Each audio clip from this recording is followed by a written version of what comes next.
de français et guide de tourisme. Félix Onidje-Segla aborde un nouveau titre. À travers son ouvrage littéraire essai intitulé Une étude du panthéon Idacha à la lumière de la tradition orale. Récemment mis sur le marché, l'auteur retrace la valeur traditionnelle africaine, d'où lui est venue l'inspiration. Que peut-on comprendre du contenu de cet ouvrage et où s'en procurer?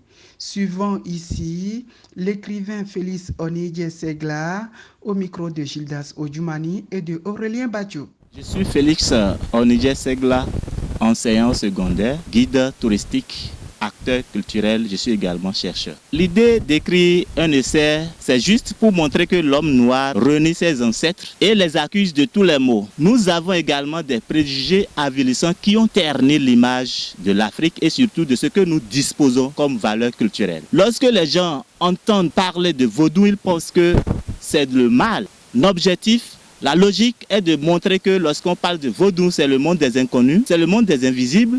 C'est également une identité culturelle, philosophique, morale, voire le savoir-faire de l'homme noir. L'objectif de cet essai est de montrer que les Africains ont le devoir de s'intéresser à ce qu'ils nous identifient, à ce qui nous caractérise et de se préoccuper à notre héritage culturel.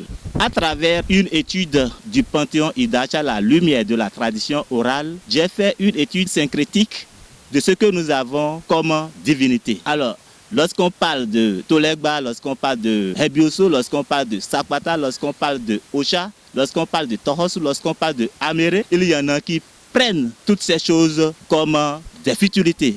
Ils les ignorent, ils ne veulent pas reconnaître leur fonction ou leur importance. Alors, dans l'essai, ils verront leurs caractéristiques, leurs rapports, parce que nos aïeux ont vécu sans les religions importées. Je peux dire que c'est la meilleure vie que nos aïeux ont connue. Qu'est-ce que les religions importées enseignent de nouveau? Parce que l'Africain sait déjà qu'il faut bien vivre, qu'il faut vivre dans la droiture. Et ils avaient su gérer.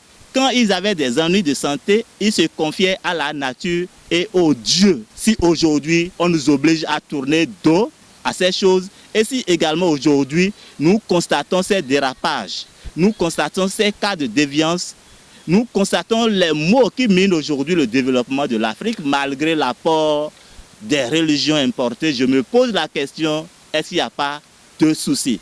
Et il faut aussi comprendre que l'objectif des colons est d'étouffer les Africains de toutes sortes de concurrences. Je veux parler de l'aliénation mentale. Il faut que nous, en tant qu'Africains, nous puissions sortir de notre sommeil pour s'intéresser à ce qui nous identifie parce que nous disposons d'inépuisables valeurs endogènes, pas décoller le continent noir.